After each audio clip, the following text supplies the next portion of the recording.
السلام عليكم بنات، السلام عليكم. انا غنقدم لكم الثومه اللي كتجي معجونه بحال الشكل ديال المايونيز، كتجي مزيونه وكتبقى في الثلاجه مده طويله. صراحه ربي انا كتسهل عليا الامور اللي كنعملها هيدا، كتبقى لي مده طويله. في نفس الوقت كنسى ديك ملي كنكون مزروبه ديك قشر الثومه حكه اولا عفسه. المهم هيدا كتجي بطريقه مزيونه وكطول في الثلاجه، غير تحطيه في الثلاجه كيبقى مده طويله. انا ما كنستغناش عليها. المهم عندي نص كيلو ديال الثومه قشرته هنايا، ثم على حساب اللي بغا يعمل رابعه، اللي بغا يعمل نص كيلو. انا ملي كنكون مثلا كنستعمل بزاف كنعمل اكثر نص كيلو، هذه المره عملت غير نص كيلو. غنوريكم الطريقه كيفاش. المهم نقيت ديك نص كيلو الثومه كامل وغليت الماء، مزيان في الغلاي الكهربائي اولا اللي ما عندوش من غير الماء غاليه المضبوطه عادي تيغلى مزيان. كتكبوا على ديك الثومه كتقطع ديك الماء غليان. وفي نفس الوقت كتجيب خل تفاح، لان خل التفاح كيحافظ عليها باش كتبقى مده طويله. بحال الشكل كنعقموها، يعني كتعقم وفي نفس الوقت كتبقى مده طويله ما كتعملش الغموله وكتبقى مزيانه. كنعملو كنكبو خل التفاح معاها وكنخليوها. المهم كنحركو هادشي شويه هيدا يمشي ديك خل التفاح ليا مزيان، وكنخليوها واحد 5 دقائق مرقده في هاد الماء غليان.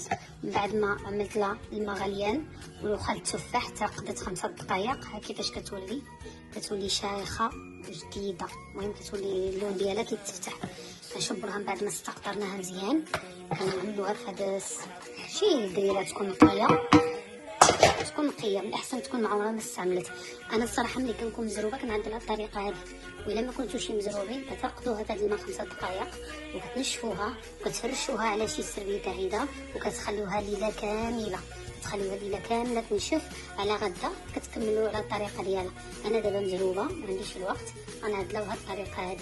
غادي نشفها مزيان. المهم غادي نمسحها تنشف لي مزيان وغنكمل معكم الطريقه ديالها كيفاش كتكون. من بعد البنات من بعد ما نشفناها مزيان كتبقى فيها قطره د الماء، بيتوها نتوما الا كان عندكم الوقت. ما كانش الوقت نشفوها بالطريقه اللي وريتكم، احسن عملوا لوانتيس في يدكم باش ما تبقاش الريحه في التقشار وفي التعديل. المهم غادي نشبروا دابا غادي نعدلوها الهشوار. نوضوها في الهشوار. من بعد ما نوضوها في الهشوار غنعملوا الملح. الملح هي اللي كتحافظ عليها. غنعملوا لها معلقه قد هيدا، الا كانت نص كيلو حتى 4 معالق بحال هيدا ولا 3 كافيين. انا عملتهم عامرين غنكتفي غير ب3. من بعد كنصبروا زيت بلديه، كنزيدوا فيها زيت بلديه. اذا فيها زيت بلديه مزيان هيدا واحد الكميه. المهم ثمن كاس نص كاس ديال العنبه ولا كاس ديال العنبه على حسب الثومه اللي عندكم، وكنطحنوها مزيان. انا غنطحنها وغنرجع معكم.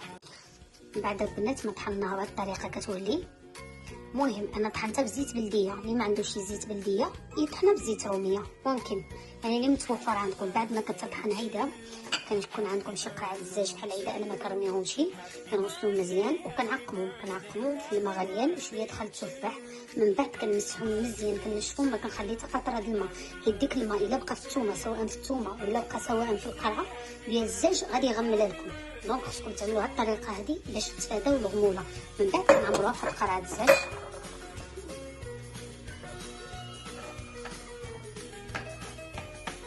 المهم انا الكميه اللي كنعدل كتعطيني قرعه ديال الزاج معمره ديال المطيشه ديال الحك كبيره.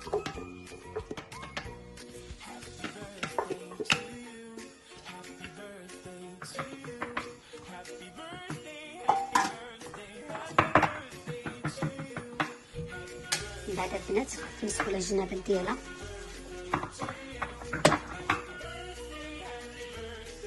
كتزيدوا من فوق على الوجه ديالها كتزيدوا شويه زيت بلديه، كتعمروا الوجه ديالها عايده بزيت بلديه.